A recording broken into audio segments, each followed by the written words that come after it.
Most people would have turned the lock and pretended they didn't hear the knocking. But one woman didn't, and the world found out what happened next. The wind was hitting the house so hard that it sounded like someone was dragging metal across the walls. Snow wasn't just falling, it was piling sideways, sticking to the windows until Mariana Cole could barely see past her own reflection. It was close to midnight in rural Montana, the kind of night when even the highway goes silent and every neighbor disappears behind locked doors. Mariana stood in her kitchen, wearing a thick sweater with a stain on the sleeve she hadn't bothered trying to fix. Her 11-year-old son, Drew, was upstairs, finally asleep after complaining that the power kept flickering. She tried to warm her hands around a mug of instant coffee, even though it had already gone cold. The wood stove in the living room was the only thing keeping the house from turning into a freezer. She wasn't expecting anything, not visitors, not phone calls, definitely not this. The first knock wasn't even a knock. It was more like someone hitting the door with the side of their arm. Then came another harder this time. Mariana froze, not terrified, but alert. The way single parents get when they know there's nobody else to rely on. She whispered to herself, "Not tonight. Please, not tonight." The knocking came again, rapid and desperate. She walked toward the door slowly, each step loud against the old wooden floor. The house was small, 2 bedrooms, 1 bathroom, and walls thin enough that Drew could hear everything if he wasn't in such deep sleep. She glanced toward the stairs anyway, just in case. "Who is it?" she called out, trying to sound firm. A voice answered, but the wind almost tore it away. "We need help." She couldn't even tell how many people were outside. She peeked through the small window beside the door, but all she saw was darkness and moving shapes. Not animals, not one person, multiple. Her heart kicked harder.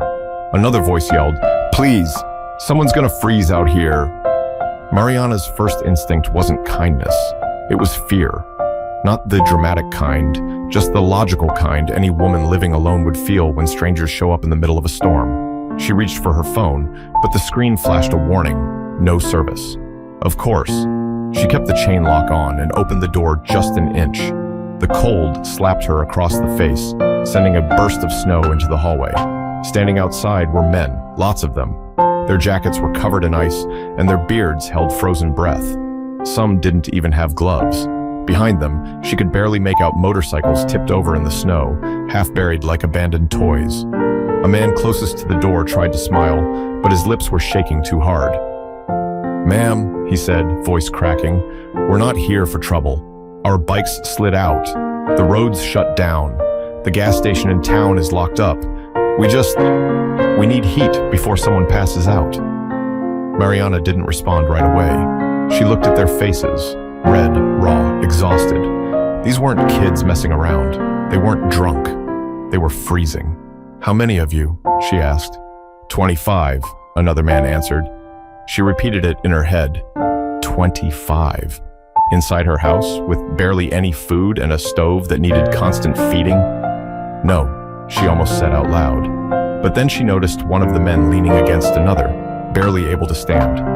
His eyes looked unfocused, like he wasn't fully present anymore. Mariana swallowed hard.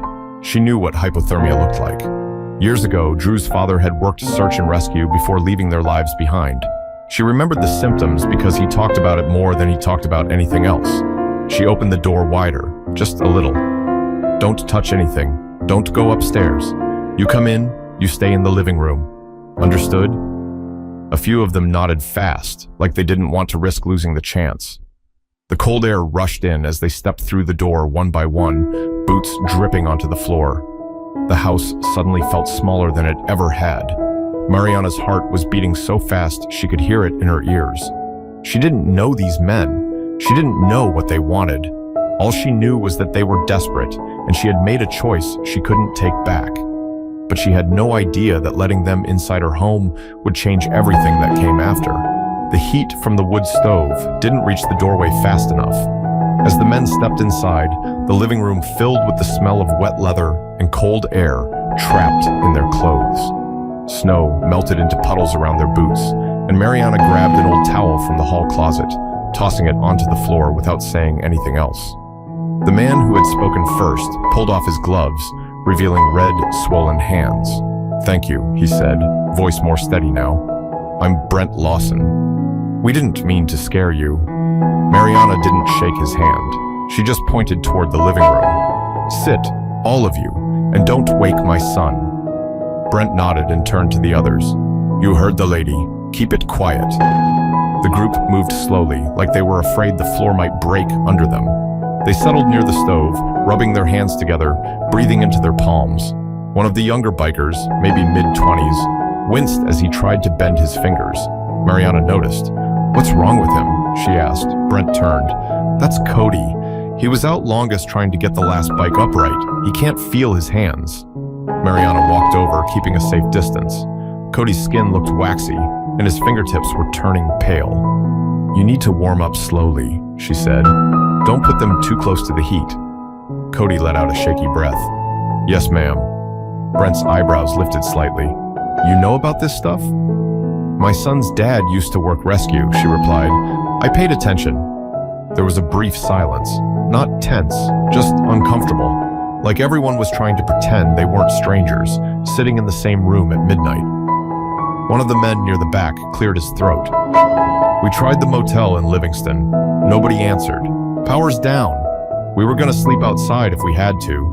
Mariana crossed her arms. "In this weather, you'd be done by morning." A few of them exchanged looks, as if admitting she was right made everything feel more real. The stove popped loudly, and Drew's footsteps creaked from upstairs. Mariana's head snapped toward the hallway. "Stay here," she whispered sharply. She hurried toward the stairs before anyone could say another word. Drew stood halfway down, wrapped in a blanket, hair sticking up. "Mom, who are those people?" Mariana crouched beside him. "Don't worry, they're stuck because of the storm. They're staying in the living room until it's safe." His eyes widened. "All of them?" "Just go back to bed," she said softly. "Lock your door, I'll check on you soon." Drew didn't argue. That scared her more than anything. He turned around and disappeared into his room. When she returned to the living room, Brent stood up, but gently, hands visible. "We'll leave as soon as it's safe," he said. "We're not trying to cause trouble." Mariana stared at him for a moment. His beard was still coated with ice, and his eyelashes held tiny flakes that hadn't melted yet. "You hungry?" she finally asked. A few men looked up, almost surprised by the question. "We've got some jerky in our bags," Brent replied. "We're fine." "That wasn't the question," she said. "I don't have much, but I can make something." Cody tried to smile. "Anything warm would help." Mariana walked into the kitchen, opening cabinets she already knew were nearly empty. A box of pasta, half a jar of sauce, a loaf of bread starting to go hard on the edges. It would have to do. She filled a pot with water and set it on the stove. For the first time that night, the house felt quiet. Not peaceful, just paused. In the doorway, Brent leaned against the frame. "You really didn't have to let us in," he said quietly. Mariana didn't turn around. She watched the burner flicker as the flame caught. "Yeah," she answered, "but leaving you out there wasn't an option either." Brent exhaled slowly, like he'd been holding his breath since the storm started. "We won't forget this," he said. Mariana didn't reply. She just kept stirring the pot, pretending her hands weren't shaking. But the longer the night went on, the more she realized the danger wasn't only outside, because trust doesn't come easy when strangers are sitting in your living room. The pasta didn't stretch far, but nobody complained. Mariana served it in mismatched bowls, some ceramic, some plastic, because that's all she had. The men ate slowly, like their bodies were still catching up to the fact that they were safe and warm. The living room lights flickered again, and everyone paused in the same instant, waiting to see if the power would disappear for good. When the bulbs steadied, a few men let out breath they didn't realize they were holding. Cody leaned back against the couch cushions. "This is the best meal I've had in weeks." Mariana raised an eyebrow. "That's either a compliment or your cooking standards are low." A couple of them chuckled, not loud, just enough to take the sharp edge off the moment. Brent sat nearest the stove, stretching his hands toward the heat, but keeping a respectful distance. "We were riding through from Billings, supposed to stop in Spokane by morning. Didn't think the storm would hit like this." Mariana folded the dish towel in her hands. "Storm warnings have been on the radio for 2 days." "We don't listen to the radio much," another man said. His name was Vaughn. He had a scar above one eyebrow and a voice that sounded like gravel. "So you decided to ride across Montana in a blizzard without checking the weather?" Mariana asked. Vaughn shrugged. "We've made worse choices." The honesty caught her off guard. She almost smiled, but stopped herself. From upstairs, a soft thud sounded, followed by silence. Brent noticed her glance toward the hallway. "You want us gone?" he said. It wasn't a question. Mariana didn't answer right away. She rinsed bowls in the sink, keeping the faucet low so the pipes wouldn't shake. "I want everyone to stay alive," she finally said. "But I don't know any of you, and I have a kid in this house." Brent adjusted his jacket. "You're right to be careful. If it was my kid, I'd feel the same." The room softened again, not comfortable, just less sharp. One of the youngest bikers, a guy with freckles and a shaved head, cleared his throat. "We can sleep sitting up. Nobody's asking for beds or blankets." "You'll need blankets if someone's body temp drops," Mariana replied. "We'll take the floor," Brent added. Mariana took a beat, then walked to the hallway closet and started pulling out whatever she could find. 2 old sleeping bags, a stack of faded quilts, and a knitted throw her aunt made years earlier. She tossed them onto the couch. "That's all I've got." "It's plenty," Brent said. As the men settled in, the storm outside grew even louder. The wind pushed against the house so hard that the walls trembled. Snow slapped against the glass like handfuls of sand. Vaughn stood and peered through the window. "Road's gone. Can't even see the fence line." Mariana joined him, keeping a safe distance. Everything outside was white. No sky, no ground, just moving frost. She whispered, "I hope the roof holds." "It will," Vaughn replied. "This place is old. Old things don't fall apart easy." Mariana turned her head. "That's supposed to be comforting." He almost smiled. "Did it work?" "Not really." The lights flickered again, longer this time. Cody's eyes darted toward the stove. "If the power goes, can that thing keep us warm?" he asked. "As long as I have wood," Mariana said. Brent straightened. "We can help with that." Before she could argue, a few of them stood up. Vaughn grabbed a flashlight from his jacket, and Brent pulled on his gloves. "You're not going back out there," Mariana said. "We won't go far," Brent replied. "Just the woodpile." Mariana hesitated. She didn't like the idea of anyone stepping into that storm, but if the stove died, the house would freeze. "Fine," she said, "but you stick together. No wandering." Brent held her gaze for a moment. "You have my word." The door opened, and the wind punched into the house like a living thing. Snow swirled inside before the door slammed shut again. The remaining men sat quietly, listening for movement outside. Minutes passed, then footsteps returned, heavy and fast. Brent and the others burst back inside, covered in snow but carrying armfuls of wood. Vaughn shook off his jacket. "Your woodpile was buried. We dug until we found it." Mariana didn't know what to say. Her throat felt tight.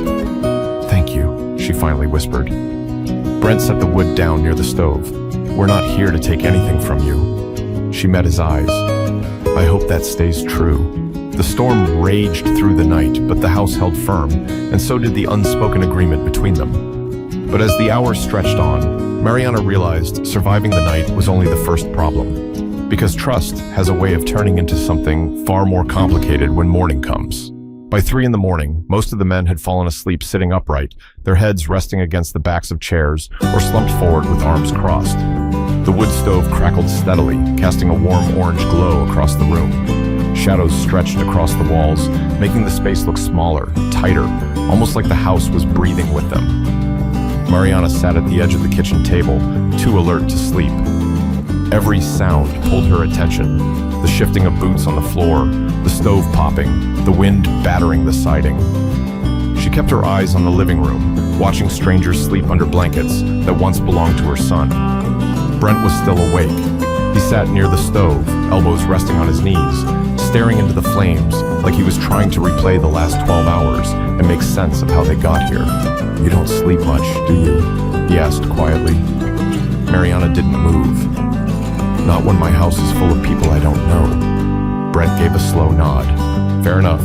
For a moment, neither spoke. The heat murmured through the room. Drew hadn't made a sound upstairs, which was both a relief and a weight pressing on Mariana's chest. She took a breath. "How long have you been riding with them?" "Since I was 19, Brent replied. "Used to be different back then." What changed? He rubbed the back of his neck, thinking, people think they know us because of what they've heard, but most of us, we're just trying to stay alive like anybody else. Mariana raised an eyebrow. That's supposed to make me feel better? Brent almost smiled, but it faded fast. No, I'm just saying things aren't always what they look like. Across the room, Vaughn shifted awake and sat up slowly, stretching his back. He noticed Mariana watching him. Sorry, he muttered.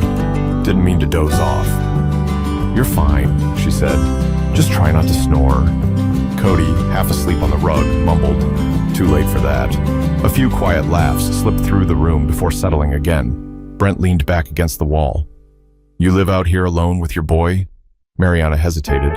I work part-time at the clinic in Livingston. We don't have anyone else around. Not anymore. Brent didn't push, but his eyes softened. That's a heavy load. It's life, she said simply. Vaughn rubbed his hands together. You ever think about leaving? Moving somewhere with less snow and more people? Sure, Mariana answered. But leaving costs money. Staying costs patience. I'm better at the second one. Silence filled the room again, but this time it wasn't tense. It felt like everyone understood something without needing to say it. The stove crackled louder, and Brent glanced toward the window. Storm slowing down. Mariana checked the glass. Snow was still falling, but now it drifted instead of slamming sideways. Sun should be up in a few hours, she said. Cody pushed himself up, wincing a little less than before. If the roads are clear, we can move out. Won't bother you any longer. Mariana shook her head. Clear roads or not, nobody's leaving until the temperature comes up. I'm not letting anyone freeze after making it through the night. Brent smiled softly. Didn't think you'd care this much. Mariana met his eyes. Don't read too far into it. I just don't want anyone dying in my yard. A few of them chuckled again, but it wasn't forced. It felt human, almost normal. Vaughn stretched his legs. We can help with breakfast. We're not completely useless. Mariana raised an eyebrow. You cook? Better than Cody, he replied. Cody groaned. That's not a high bar. Brent stood slowly. We'll stay out of your way. Just tell us what you need. Mariana looked around the room, at the blankets, the melting snow, the strangers who no longer felt like a threat but still weren't familiar. You don't touch the knives, she said. Other than that, we'll figure it out. Brent nodded once. Deal. The storm outside faded into a low whisper, the house finally settling after hours of shaking. But as the sky began to lighten, none of them had any idea that the quiet morning waiting for them would be nothing compared to what was headed their way next. By the time the first gray light slipped across the snow-covered yard, the wind had finally calmed. The storm hadn't stopped, but it had softened into a steady fall, quiet enough that Mariana could hear her own thoughts again. The men were awake now, stretching stiff muscles and brushing dried ice from their jackets. Cody's hands had regained most of their color, and Vaughn was organizing the blankets into a neat pile without being asked. Mariana stood at the kitchen counter, slicing the last of the bread into thin pieces. She wasn't sure if it would be enough, but something warm was better than nothing. Brent stepped quietly into the kitchen. We can help with that. Mariana shook her head. You've done enough. He leaned against the doorway, not crossing the line she'd made clear. We'd still like to earn our keep. She hesitated. Fine. Toast these on the stove, but don't burn anything. Brent smirked. No promises. When the bread began browning, the smell drifted through the house, waking Drew before Mariana could go check on him. He came downstairs slowly, still wrapped in his blanket, stopping when he noticed all the men watching him. Brent stepped back, giving him space. Morning, kid. Drew looked at his mom for reassurance. Mariana nodded. They're leaving soon, she said gently. It's all right. Drew swallowed and walked into the kitchen, sliding into a chair. Can I have some? Of course, Mariana answered, placing a slice on a plate. Cody tried to wave at him with his bandaged hand. Sorry if we scared you last night. Drew didn't speak, but he gave a small nod. Breakfast was simple. Toast, heated canned soup, and water warmed in a pot. But the room felt lighter than it had hours ago. The men talked quietly among themselves, discussing routes and weather patterns like they hadn't just lived through a night that could have ended badly. After they finished eating, Brent helped stack the bowls in the sink. We'll head out once the road looks safe, he said. We don't want to overstay. Mariana dried her hands on a dish towel. Overstaying would have been banging on my door again tonight. This, she gestured around the room, was surviving. Brent nodded gratefully. Still, we owe you. Vaughn started gathering firewood into a neater pile. We'll clear the driveway before we go. Last thing you need is getting stuck if something happens. Mariana blinked. You don't have to. We want to, Vaughn interrupted, adjusting his gloves. Before she could argue again, the men pulled on their jackets and stepped outside. The cold hit them, but compared to the night before, it felt almost forgiving. Mariana watched from the doorway as they shoveled snow using old tools she kept in the shed. They moved fast, working together without needing to speak. Within an hour, her driveway was clear, and the path to the road was visible again. Brent knocked lightly on the doorframe. We're gonna get moving. Mariana looked at the group, faces no longer red and frozen, but alive and steady. Take care of yourselves, she said. Cody smiled. You too, ma'am. Brent pulled on his helmet, but paused before fastening it. We don't forget people like you. Mariana crossed her arms. Just keep your promises to whoever's waiting for you. Brent gave a single, thoughtful look. Not dramatic, just real, and joined the others. The engines started one by one, low and controlled. Nothing like the roaring pack she expected. They didn't rush. They didn't tear out of the driveway. They left carefully, almost respectfully, fading into the quiet, snowy road. Mariana stood there long after they disappeared, breathing an air that felt too still. Drew stepped beside her. Are they coming back? She placed a hand on his shoulder. No, she said softly. That was the end of it. But even as she spoke, a small uneasiness tugged at her chest. Not fear, just the strange feeling that life had shifted in some direction she couldn't see yet. She closed the door and locked it, thinking the chapter was finished. But sometimes, the things we think are over are only waiting for the right moment to return. And this wasn't the end of anything. The house felt strangely empty once the last motorcycle faded into the distance. Mariana closed the curtains and tried to pretend everything was normal again, but normal didn't return as easily as she hoped. The living room still smelled like smoke and leather, and the blankets they used were piled on the couch, waiting to be washed. She moved through the house slowly, picking up bowls, wiping the counters, doing the kinds of chores people do when they're trying not to think too hard. Drew sat at the kitchen table with his cereal, staring at the window like he was waiting for something to reappear. You're quiet, Mariana said. Drew stirred his spoon. It's weird that they're gone. You didn't even know them, she reminded him gently. Yeah, but it feels like the house is too big now. Mariana didn't respond. She understood more than she wanted to admit. By mid-morning, the sky had turned a dull white, and the town plow truck crawled slowly down the road toward Livingston, clearing what was left of the storm's path. It should have made her feel better. Instead, she kept checking the window like someone might be walking up the driveway again. She tried turning the TV on for background noise, but the satellite wasn't receiving a signal. The cell phone still showed no bars. Isolation wasn't new to her. Living in Montana meant entire days without visitors. But something about today felt different. At around 10, she heard the crunch of tires on snow outside. Her stomach tightened. She moved to the front window and pulled the curtain just enough to see a beige pickup truck stopping near the end of her driveway. It was her neighbor, Warren Hayes, from 2 houses down, one of the only homes within a mile. He stepped out wearing a heavy jacket and waved. Mariana opened the door. Morning, she called. Warren walked up halfway. Heard the plows finally came through. You doing all right out here? We're fine, Mariana replied. You lose power? Off and on. Warren nodded slowly, then lowered his voice. Heard a rumor that some bikers came through last night. Mariana's shoulders stiffened. Who told you that? Guy who runs the gas station in town, Warren said. Said someone saw a bunch of bikes tipped over near the highway. Mariana kept her face neutral. They needed a place to warm up. They're gone now. Warren scratched his chin. You let 20-something strangers in your house? I didn't have much of a choice. Warren sighed. Montana's a hard place to live soft. Mariana narrowed her eyes. What's that supposed to mean? He raised his hands. Not judging, just saying folks talk. And when they talk, they add pieces that weren't there. She crossed her arms. Well, nobody needs to add anything about me. Warren nodded. I'll keep it quiet. Just wanted to check on you. Mariana softened slightly. Thanks. He headed back to his truck, but paused before getting in. If anything weird happens, call me. I'm only 5 minutes up the road." "All right," she said. The truck pulled away, leaving the road empty again. Drew came to the doorway.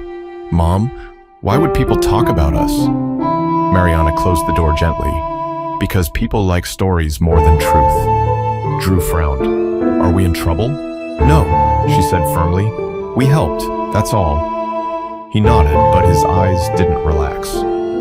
The afternoon crawled by. Mariana washed blankets, swept the floors, and tried to settle the strange feeling sitting in her chest.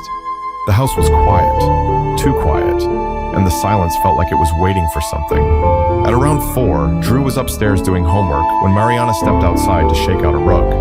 The air was colder again, sharp enough to bite her fingertips. That was when she heard it. Not an engine, not one motorcycle, dozens.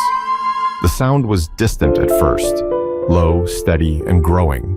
Mariana turned toward the highway, confusion tightening into disbelief. More engines joined, then more. The ground vibrated beneath her boots. She stepped backward toward the door, her breath turning short and fast. The road that had been empty all morning was now filling with motorcycles, row after row, stretching farther than she could count. Not roaring, not racing, just arriving. Mariana's hand trembled as she reached for the doorknob. But what was coming toward her wasn't fear. It was something so massive and unexpected that even the storm couldn't compare. Mariana backed into the house and shut the door, but she didn't lock it. She just stood there, listening as the sound outside grew louder and deeper. Not chaotic, just steady, like a heartbeat spreading across the valley. Drew rushed down the stairs. "Mom, what's happening?" She didn't answer right away. She walked to the window and pulled the curtain back just enough to see. Motorcycles lined the entire road, rows stretching so far that the end disappeared around the bend. Riders wore heavy jackets patched with symbols she didn't recognize, and every single bike was parked with the engine shut off. Not one person was shouting. Nobody was moving toward her house. They just stood beside their bikes, quiet, waiting. Drew's voice shook. "Are they here for us?" Mariana swallowed. "Get back upstairs." "But..." "Now, Drew..." He hesitated, then turned and hurried up the steps. She took one slow breath, then opened the front door. The cold hit her face, but she barely felt it. Every rider within sight turned their attention toward her, not hostile, just focused. A man stepped forward from the first row. He wasn't the biggest, but he carried himself like someone who didn't need to prove anything. His beard was streaked with gray, and his jacket looked older than some of the men standing behind him. He stopped several feet away, keeping a respectful distance. "You Mariana Cole?" he asked. His voice wasn't loud, but it carried across the entire crowd. "Yes," she answered, her own voice steady, even though her hands were shaking inside her pockets. The man nodded once. "Name's Ray Del Vecchio." The name didn't mean anything to her, but a few riders behind him shifted slightly, like it meant a whole lot to them. Ray continued, "We heard what you did last night." Mariana frowned. "I didn't do anything except keep people from freezing." Ray's eyes softened. "You opened your door. Most wouldn't have." She crossed her arms, partly for warmth, partly for control. "Why are there so many of you here?" Ray took a slow breath. "Those 25 men you helped, they're part of us. Word traveled fast. Some rode all night to get here." "That doesn't explain this," she said, motioning toward the endless line of bikes. Ray didn't get defensive. He just nodded slowly. "We came to make sure nobody gives you trouble for what you did, and to tell you, face to face, that you're not alone out here." Mariana shook her head slightly. "I didn't ask for protection." "We know," Ray replied. "That's why it matters." For a moment, neither spoke. Snowflakes drifted between them, soft and slow. Then Ray reached into his jacket, and Mariana's muscles tensed, but he only pulled out a folded piece of paper. "This is from Brent," he said, holding it out. Mariana stepped forward cautiously and took it. The handwriting was uneven, like someone wrote it on the road. It said, "You didn't treat us like animals. You saved us. If you ever need anything, we come running. No questions." Brent had signed his name at the bottom. Mariana folded the note, her throat tight. "I didn't do it for a thank you." Ray nodded. "That's why you're getting one." Behind him, more motorcycles rolled in quietly from the distance, adding to the long line already stretching across the road.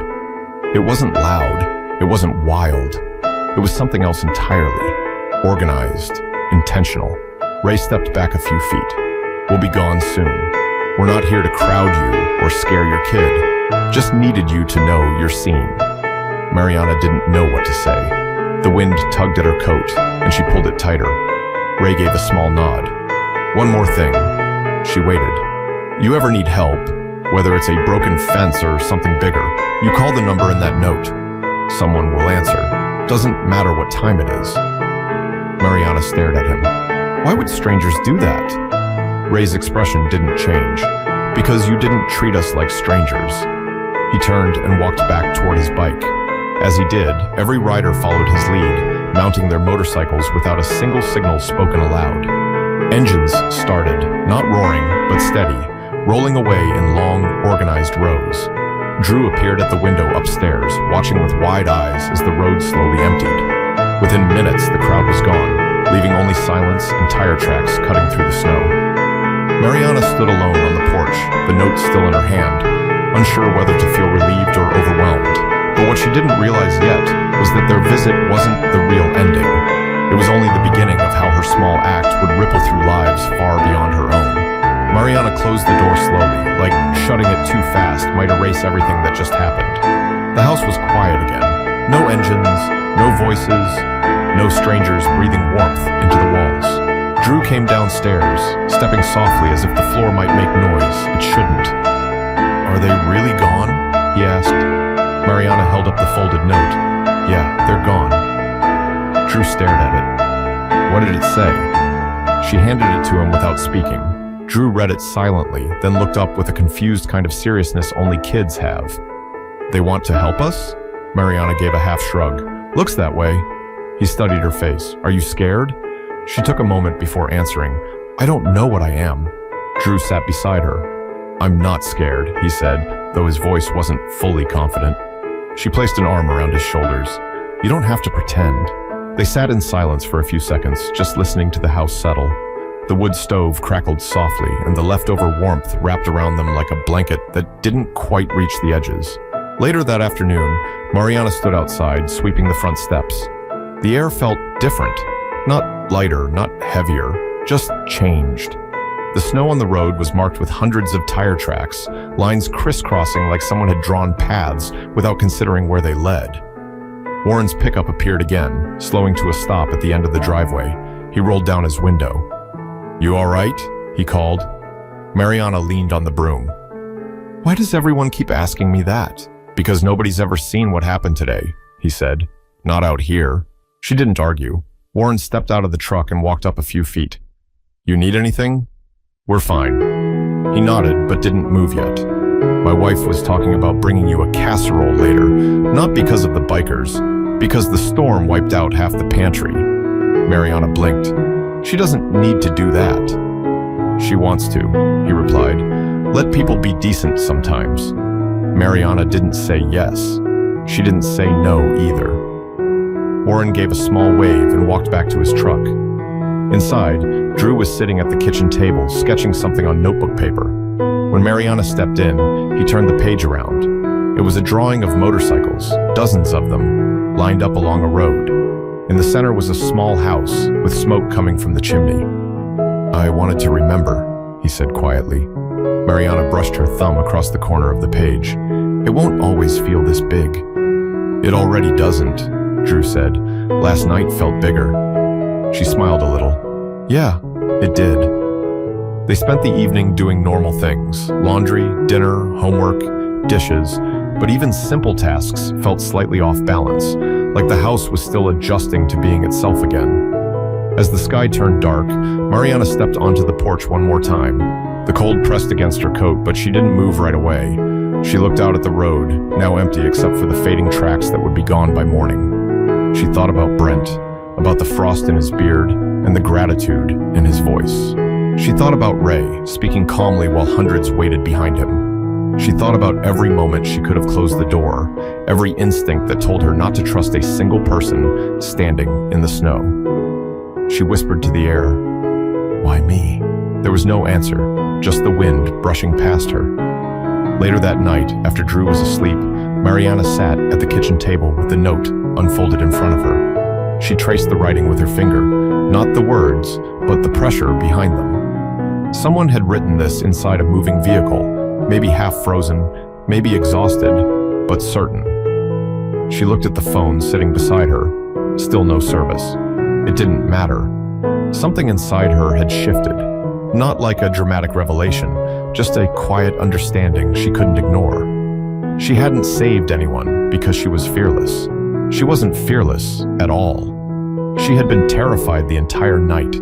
Terrified of strangers. Terrified of choosing wrong. Terrified of what might happen if she opened the door and what might happen if she didn't. But she opened it anyway. The next morning, Drew found her making pancakes. Real ones, not from a box, using the last of the flour. "You're up early," he said through a yawn. Mariana flipped the pancake onto his plate. Figured today could be normal. He sat down. "Do you think we'll ever see them again?" Mariana thought about it, not just the possibility, but what it would mean. "If we do," she said, "it won't be because they owe us. It'll be because people remember when someone treated them like they mattered." Drew nodded slowly. "Is that the lesson?" She smiled. "Maybe the lesson is that helping someone doesn't make you weak. It makes you human." He took a bite, chewing thoughtfully. "Do you think other people would have opened the door?" Mariana didn't answer right away. She stared out the window, at the snow, the fence line, the quiet road. "I don't know," she said, "but I hope they would." They finished breakfast in comfortable silence. As Drew gathered his school books, Mariana folded the note one last time and placed it inside a kitchen drawer. Not hidden, just kept. Before closing it, she whispered, "Just in case." She didn't mean in case of danger. She meant in case she ever forgot who she was when fear tried to make her someone else. Sometimes the world tells you to shut the door. Sometimes survival feels like isolation. Sometimes people judge before they understand. But every now and then, kindness travels farther than the storm that started it. And the smallest choice, a bowl of pasta, a warm room, a door opened when it didn't feel safe, can reach people you may never meet. Not because you asked for anything, not because you wanted something in return, but because someone needed help and you didn't turn away. So if you're listening right now, remember this. You never know the size of the impact you're making when you do the right thing, even when nobody's watching. And if you've ever been helped by someone who didn't have to help you, pass it forward. Someone out there needs you more than you think.